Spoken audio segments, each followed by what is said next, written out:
Yo le quería preguntar, en primer lugar, ¿cómo fue esa detención que le detienen a usted siendo alcalde de Caracas? Es como si detuviesen ahora mismo al alcalde de Madrid, de la capital de España.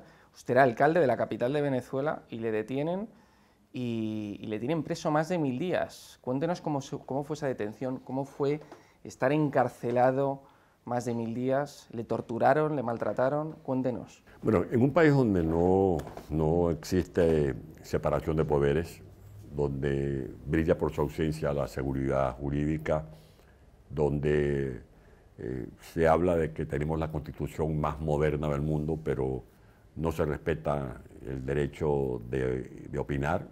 Opinar en Venezuela se ha convertido en un delito, el delito de opinión. Se acabó con la descentralización y la verdad esto comienza porque Chávez no toleró que este servidor lo hubiese derrotado en la ciudad de Caracas. La alcaldía metropolitana, después de la presidencia de la República, es el cargo público de mayor relevancia.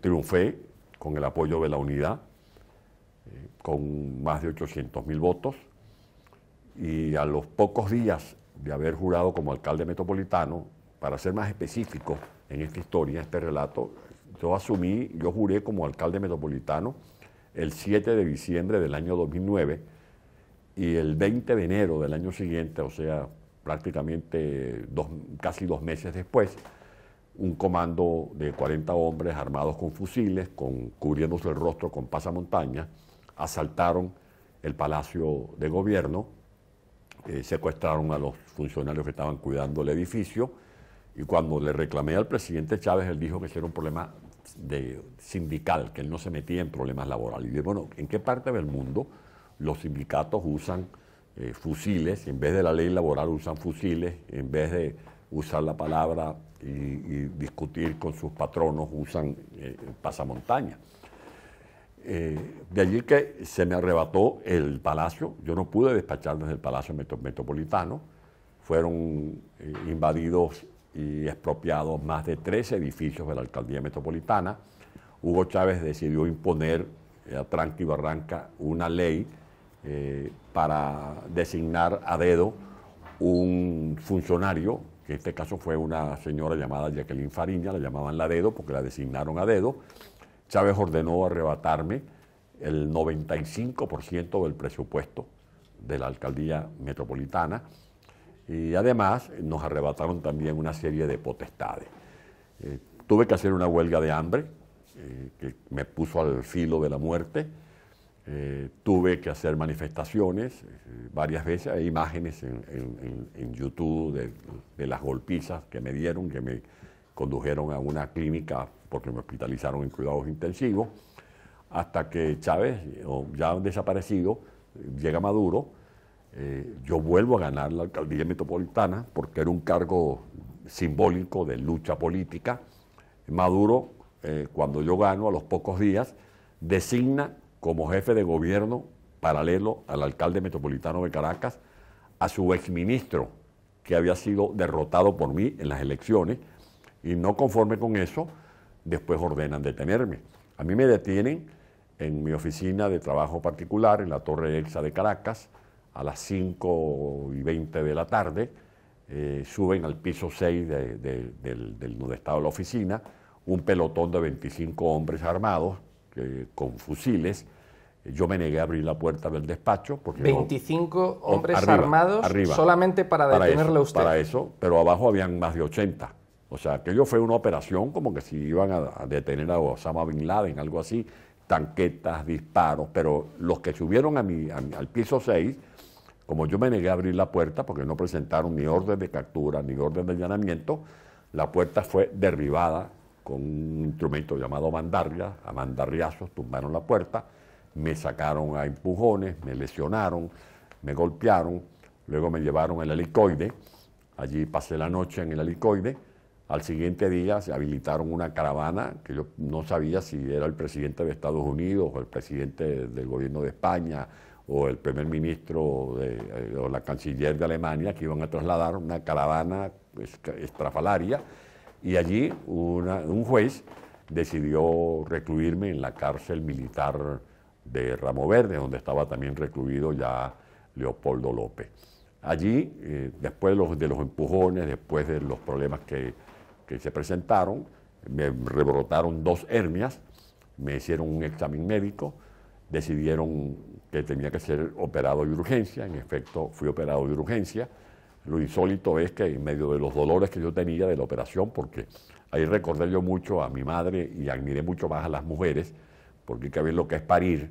Y yo decía, si esto duele, ¿cómo será parir?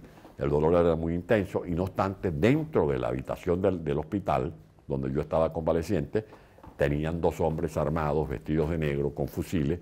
Yo les decía, bueno, ¿pero qué hacen ustedes aquí? ¿Ustedes creen que yo puedo moverme con este dolor tan intenso que tengo? ¿Cómo yo me voy a escapar de este hospital? Pasé más de 1000 días presos, luego en la casa por cárcel. ¿Esas hernias se las produjeron ataques físicos por parte de los soldados de Chávez? Yo había sido operado un año antes y producto de los empujones, del forcejeo que hubo, sobre todo cuando me están sacando, que hubo, sí. Yo me resistía, eso se fue recrudeciendo y por supuesto se planteó una operación de emergencia. Y por eso digo que entre el helicoide, la cárcel militar de Ramo Verde y la casa por cárcel, fueron más de 1000 días y una sola audiencia. Yo tuve derecho a una sola audiencia. Y esa sola audiencia pidieron para mí 25 o 26 años de cárcel, acusándome de traición a la patria, de conspiración para delinquir, de agavillamiento, de que había llamado a un golpe de Estado, porque yo había propuesto junto con Leopoldo López y María Corina Machado en un documento público una transición para Venezuela. ¿Y no tuvo oportunidad de recurrir? ¿Esa audiencia no tenía garantías procesales? En Venezuela no hay debido proceso, eso desapareció. En Venezuela el Tribunal Supremo de Justicia lo integran funcionarios que son, yo digo, sicarios, que se visten de jueces, de magistrados con toga y birrete, pero no son sino mandaderos de Chávez en su momento y ahora de Maduro. Yo tenía derecho, según las leyes vigentes, a un antejuicio de mérito por la posición que tengo de alcalde metropolitano de Caracas. Todo eso fue desconocido y repito, en más de 1000 días yo tuve derecho a una sola audiencia en la que pidieron para mí 26 años de cárcel. De allí que allí no valieron argumentos, allí no valió ningún tipo de alegato. Mi abogado, entre otros, Omar Estacio, hizo todas las diligencias posibles. Una de esas noches en que estaba recluido en mi casa por cárcel, se presentaron de madrugada a la casa por cárcel y me sacaron. Eso lo pueden ver los que están en sintonía de esta entrevista a través de YouTube, donde me sacan prácticamente en pijama, a empujones, otro grupo de funcionarios policiales armados y me volvieron a llevar otra vez a la cárcel de Ramo Verde. ¿Y en la cárcel de Ramo Verde sufrió torturas, le acosaron de alguna manera?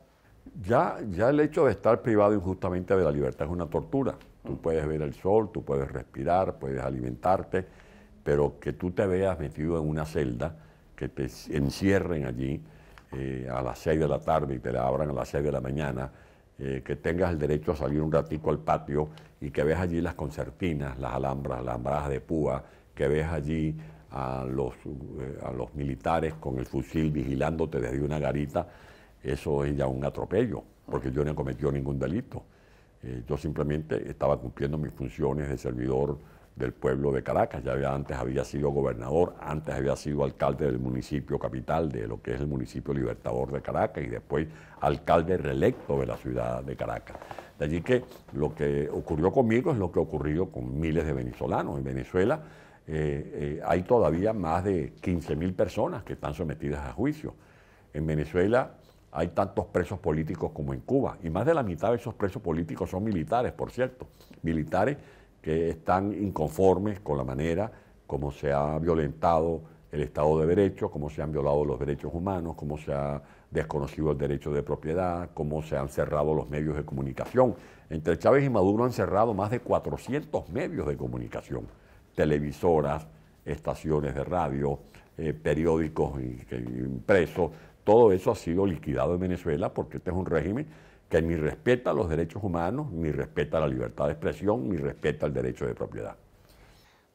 Quiero ahora, dentro de unos minutos, pasar a hablar contigo del tema de los medios de comunicación, que también en España está empezando a haber un cierto paralelismo entre algunas medidas que se tomaron en Venezuela y que se están tomando en Venezuela y otras que se están tomando aquí en España por parte del gobierno de Pedro Sánchez. Pero antes de nada, para que los espectadores que nos estén viendo y los lectores que nos estén leyendo lo sepan, ¿cómo es una cárcel en Venezuela? ¿Cómo es ser preso político en Venezuela en un régimen tan brutal y tan tirano como es el régimen actual que gobierna en Venezuela? ¿Cómo es una cárcel allí? No es cómodo hablar en primera persona.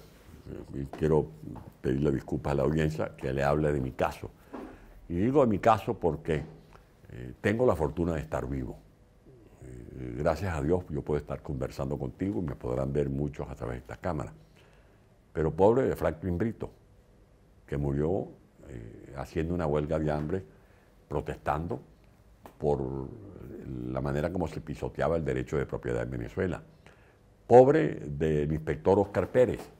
El inspector Oscar Pérez se rebeló frente a todas estas violaciones de los derechos humanos y fue ejecutado en tiempo real el 15 de enero del año 2018. El inspector Oscar Pérez fue asesinado por órdenes de Nicolás Maduro, porque consta en las redes sociales, porque eso lo pueden ver quienes me están escuchando en YouTube, busquen asesinato de Oscar Pérez en Venezuela. Él estaba rendido y pedía incluso clemencia, y la respuesta de Maduro es sin ningún tipo de compasión ni de piedad, y lo ejecutaron. El general Baduel, que fue ministro de la Defensa en el gobierno de Chávez, fue detenido, metido y recluido en la cárcel La Tumba, que es uno de los nombres que lleva uno de mis libros, luego trasladado al helicoide y murió estando preso en el helicoide. Jóvenes como Loren Saleh, como Vilca Fernández, militares como el capitán Caguaripano, han sido torturados. Existe en la cárcel de la DIGESIN, que es la Dirección General de Inteligencia Militar ubicada en Veloyita, existen calabozos que llaman el ataúd, porque es un calabozo en forma de ataúd, colocado verticalmente, donde ubican a los presos con las esposas llamadas las manos hacia atrás. Otro que llaman la pecera, porque los meten en un espacio de agua donde los ahogan. Existe, por ejemplo, la casa de las muñecas, que es un cajón donde también los acuestan. Existen centros de tortura secretos, como La Mariposa, un sector de Caracas llamado La Mariposa. Allí sabemos que al capitán de corbeta, Rafael Acosta Arévalo, lo apresaron, lo llevaron a ese sitio, lo guindaron de un árbol por las muñecas, los brazos, y lo golpeaban con un bate de aluminio por los costados, por los fémur, por las piernas, le disparaban cerca de los tímpanos, para reventarle los tímpanos, y lo llevaron moribundo al tribunal. El capitán Rafael Acosta Arévalo muere en la audiencia en la que lo llevaron al tribunal. Hay presos que llevan al Fuerte Tiuna, que llaman la Casa de los Sueños. Así lo ha investigado muy bien Tamara Sujú, que lleva el caso de la violación de derechos humanos. Estas denuncias las ha formulado también el doctor Blas Jesús Imbroda ante la Corte Penal Internacional, porque son sin duda alguna violaciones de los crímenes de lesa humanidad, por lo cual hay una investigación en curso en la Corte Penal Internacional. Don Antonio, ¿cómo ve ahora Venezuela? Es decir, ¿cómo ve la oposición en Venezuela? ¿Hay alguna esperanza para poder derrocar a Nicolás Maduro? Ahora hay elecciones presidenciales en el mes de julio. ¿Cómo está la oposición venezolana? ¿Hay fuerza? Cuéntenos un poco. La fuerza está en la esperanza y en la fe, que son los dos motores que hemos encendido para poner en marcha un pueblo que no se rinde. Si algún pueblo es meritorio de reconocimientos por parte de la comunidad internacional, es el venezolano.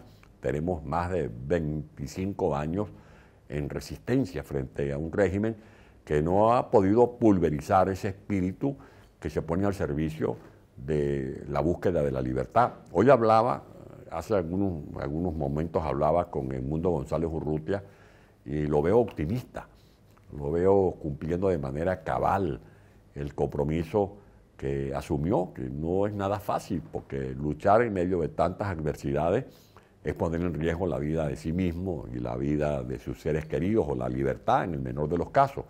Y por otra parte también hablaba hoy con María Corina, quien en este momento en que estamos hablando va camino al estado Bolívar, que es la zona de la Guayana venezolana, sorteando todo tipo de dificultades. Para que la gente me entienda qué estoy diciendo de las dificultades. Por ejemplo, imagínese usted que aquí el señor Feijóo o el señor Abascal vayan al aeropuerto de Barajas y traten de comprar un boleto aéreo para viajar desde Madrid hacia Asturias y que le digan no, el gobierno nos ha prohibido venderles boletos a ustedes. Pues eso ocurre en Venezuela. María Corina Machado no puede usar una línea aérea, porque la línea aérea que les pida un boleto para que María Corina viaje de Maiquetía, de Caracas, hacia Maracaibo, la cierran o la multan. Recientemente los que creen que yo estoy mintiendo, busquen las redes sociales y busquen allí, por ejemplo, vendedora de empanadas en Venezuela. Las empanadas es una comida típica. María Corina lleva camino al estado Apure, en un sector del estado Guárico, que es mi tierra, donde yo nací. Dos mujeres en una comunidad llamada Corozopando le vendieron unas empanadas. Pues Maduro les mandó unos funcionarios del servicio de impuestos y las multaron y le cerraron el local. María Corina, cuando viaja, le atraviesan alcabalas en la carretera. Y como le atravesaron unos obstáculos en la carretera hacia Apure, ella salió y se montó en una canoa y llegó a San Fernando de Apure atravesando el río. Al dueño de la canoa que transportó María Corina lo hicieron preso. Bueno, así es la lucha en Venezuela, claro. Pero en este momento, ya para redondear tu respuesta, hay un fervor que no tiene vuelta atrás. Todas las encuestas indican que Edmundo González Urrutia está recibiendo el traslado del respaldo que le ha hecho María Corina Machado, que más del 65% frente a un esmirriado 11-12% de Nicolás Maduro están decididos a votar por Edmundo González Urrutia. Bueno, usted es optimista de cara a estas próximas elecciones presidenciales, entonces, claro, cree que esa victoria contra Nicolás Maduro tiene que pasar exclusivamente por unas elecciones democráticas, ¿no? Porque, claro, Venezuela lleva tantos años pidiendo un cambio y parece ser que, claro, ese régimen, al ser un régimen, tiránico, ¿no? Pues se resiste, ¿no?, a dejar ese poder. Por eso mete presos a los políticos de la oposición, a personas que ayudan a los políticos de la oposición. Entonces, pero claro, siguen manteniendo esa esperanza en la democracia. Sí, claro, porque estos pies están sobre la tierra. Y yo no me llamo engaño y tampoco voy a falsificar la realidad ante usted y ante la audiencia. Nosotros aspiramos a unas elecciones aceptables, porque este es un régimen que controla los medios de comunicación, es un régimen que controla el aparato policial, que lo usa para reprimir, para hostigar, es un régimen que controla el registro electoral. Por ejemplo, esta es una carrera con muchos obstáculos, la carrera electoral es una carrera con muchos obstáculos. Nosotros le estamos dando ya a Maduro una ventaja, estamos tan seguros de la victoria que le estamos dando una ventaja. ¿Cuál es la ventaja? Pues bien, en el exilio, como yo, hay más de 4 millones de venezolanos con derecho a votar que no vamos a poder votar. Esos son más de 4 millones de votos seguros para María Corina y Edmundo González Urrutia. Pues bien, no vamos a poder votar porque el régimen ha hecho todo tipo de trucos. ¿Qué se hace contra eso? Movilizar a la gente adentro, que en la medida en que vayan colocando este tipo de trabas y de trámites que se le cierran el derecho a los venezolanos de ejercer el sufragio, la gente se moviliza adentro. Porque si no nos permiten votar, bueno, por lo menos usamos este aparatico. Y con este aparatico llamamos a la tía, al tío, al primo, al hermano, al compadre, al vecino, pidiéndole a los que están allá, movilícense, salgan a votar, constituyan los comanditos. Los comanditos son los núcleos que promovió María Corina Machado y que ha confirmado Edmundo González, integrados por mujeres y hombres que van a cuidar las mesas electorales para evitar que nos escamoteen. los votos. Y fíjense que Maduro está al tanto de que tiene el mundo en contra, de que tiene a la inmensa mayoría de los venezolanos repudiándolo, incluidos chavistas que no son maduristas, porque aquí hay mujeres y hombres que si volteamos vamos hacia atrás, recordemos que votaban por Chávez, pero que ahora no votan por Maduro. Pero es tal la adversidad que está viviendo Maduro que no quiere que haya observación internacional. Se acaba de pronunciar hoy el canciller de España, se pronunció los voceros de la Cancillería de Alemania, de Inglaterra, de Francia, de Colombia, de Brasil, porque Maduro no quiere que observen el proceso. ¿Y por qué no quiere que lo observen? Porque no quieren que el mundo vea con sus propios ojos la soberana derrota que le va a propiciar al pueblo de Venezuela. Y por eso nosotros no nos detenemos y vamos con la determinación que corresponde en estas coyunturas a defender, si es preciso con la vida, el derecho a recuperar la libertad y la democracia en Venezuela. Don Antonio, una última pregunta. Quería que hiciese una valoración de la situación en España. Es decir, ¿cómo ve España bajo el gobierno de Pedro Sánchez? Porque Pedro Sánchez, es verdad, sobre todo en estos últimos tiempos, está recibiendo muchas críticas, porque bueno, ahora tiene a su mujer imputada, la han llamado a declarar pues por tráfico de influencias, se están acusando pues a su entorno de corrupción. Pedro Sánchez ha atacado a los medios de comunicación libres también, una práctica que se lleva realizando desde hace muchísimos años en Venezuela y en otros países de Latinoamérica. Entonces, bueno, son cosas que también están ocurriendo en España.